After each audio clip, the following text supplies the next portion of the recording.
La ràdio, medi preferit d'homes i dones, dona veu als que no en tenen, educa, ofereix ajuda en desastres i crea societat del coneixement. És molt important promoure la igualtat i l'empoderament de la dona.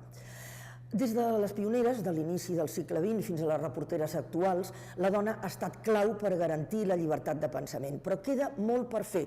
Ni una quarta part de les informacions són sobre les dones i no arriben a una tercera part els llocs de responsabilitat ocupats per elles.